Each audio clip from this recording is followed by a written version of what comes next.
If you've read books like the HMS Bounty, you may be familiar with the phrase His Majesty's Service or Her Majesty's Service if it happens to be a queen that is ruling England. And this designation goes on the front of the names of ships that are working in the Royal Navy in service of the Crown.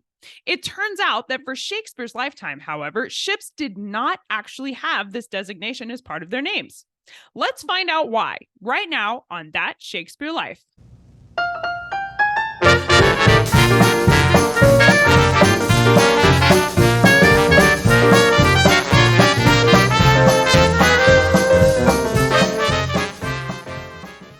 Recently, on a bonus podcast episode we recorded for patrons of That Shakespeare Life, we sat down with Dr. Benjamin Redding. He's the Senior Research Associate on the Gloucester Project at the University of East Anglia in the UK, and he sat down with us to talk about the Gloucester ship, whose 1682 shipwreck was part of a public exhibition just last year in 2022.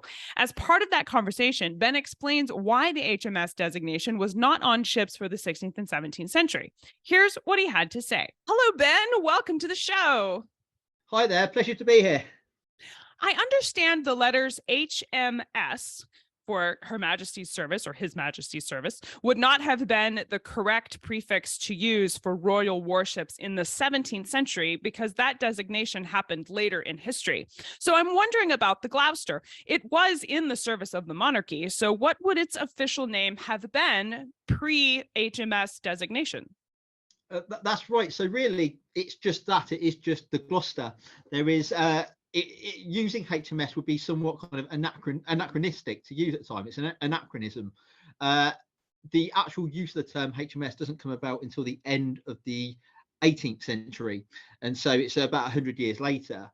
With that said, ships at the time you would usually refer to them as His Majesty's ship, or if it's of course under a female monarch, we would say Her Majesty's ship. But as that prefix HMS, it comes about later. So really, we would just say the Gloucester.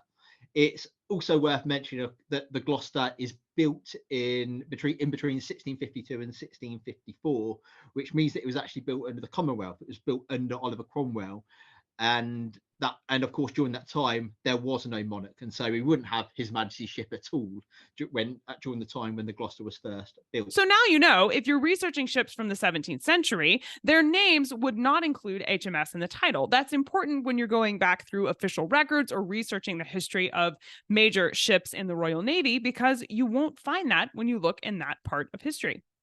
Our entire conversation with Ben Redding was put together as part of a bonus episode of That Shakespeare Life that's available on our Patreon page. In that conversation, Ben talks with us about the ship Gloucester, which ran aground off the coast of Norfolk, England in May of 1682. The wreckage remained unexplored until the 21st century, when it was discovered in 2007 and then went on to be placed on public exhibition in 2022.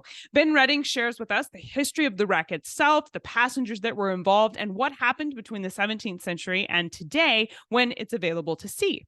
Now, you can listen to the full conversation and explore bonus history tidbits about the Gloucester at the link below this video. Please note that unlike some of the others we've shared on our YouTube channel where you can just go and listen, this particular full episode is for only patrons of That Shakespeare Life. So when you click on the link below, you'll have the option to join Patreon if you're not a patron already, or you can log in with your patron credentials if you are a patron of our show, and thank you so much for being.